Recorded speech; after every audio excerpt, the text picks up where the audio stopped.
اگر قیامت کے روز سب کا حساب کتاب ہوگا تو پھر نبی صلی اللہ علیہ وسلم نے اپنے رفقا کو اللہ تعالیٰ سے عذاب قبر سے پناہ مانگنے کے لیے کیوں تاکید فرمائی ہے؟ کیا یہ عذاب حساب کتاب سے پہلے ہی شروع ہو جائے گا؟ اس سلسلے میں حضور صلی اللہ علیہ وسلم کی یہ حدیث بہت مشہور ہے کہ ایک مرتبہ آپ دو قبروں کے پاس سے گزرے تو فرمایا دونوں مردوں کو عذاب ہو رہا ہے، ایک تو وہ شخص جو پیشاب کے چھینٹے سے خود کو نہیں بچاتا تھا اور دوسرا وہ جو چغل خور تھا۔ اس حدیث مبارکہ سے کیا یہ بات ثابت ہوتی ہے کہ عذاب قبر مندرجہ بالا گناہوں کے سرزد ہونے ہی پر ملے گا۔ دیکھیں یہ مسئلہ جو ہے عذاب قبر کا، یہ کافی ہمارے ہاں جو منکرین حدیث ہیں انہوں نے اس کے خلاف بڑی مہم چلائی، لیکن قرآن مجید سے بھی یہ ثابت ہے اور احادیث سے تو بہت ہی صراحت کے ساتھ ثابت ہے۔ اور اس کو سمجھیے یہ کہ اصل میں آخری فیصلے تو اسی وقت ہوں گے، جنت میں داخلہ اور جہنم میں داخلہ تو اسی وقت ہوگا، قیامت کے بعد، حساب کتاب کے بعد۔ لیکن یہ ہے کہ جیسے میں ایک سادہ سے تفصیل سے آپ کو سمجھا دوں، امتحان ہو چکا ہے، نتیجہ تو نکلنا ہے، فرض کیجئے کہ 1 مارچ کو یا 1 اپریل کو نتیجہ ڈکلیئر ہوگا، کون کامیاب کون ناکام۔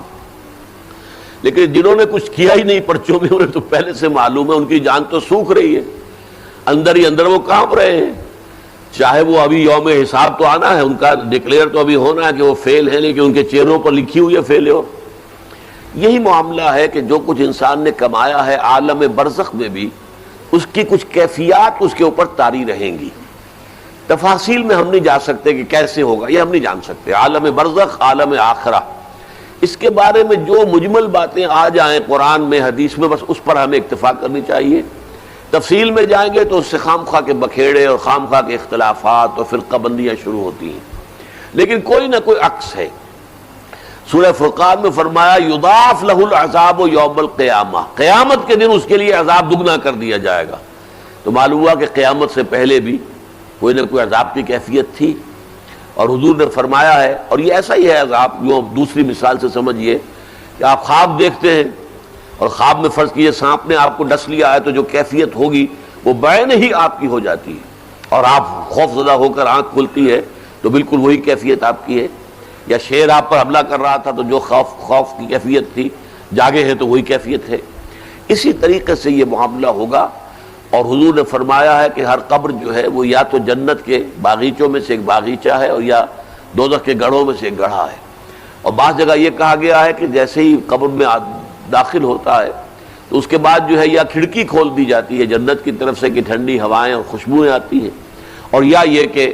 وہ ایک کھڑکی کھول دی جاتی ہے جہنم کی طرف سے کہ جس سے کہ لو آتی ہے، لپٹ آتی ہے آگ کی۔ تو بس اس پر اجمالاً اسی درجے میں ماننا چاہیے۔ باقی یہ کہ اصل حساب کتاب کے بعد اس پراپر جنت میں داخلہ اور پراپر جہنم میں داخلہ جو ہے وہ تو ہوگا قیامت کے بعد ہی۔ بلے شالوں کی ہنس کے یار منا لیں دے،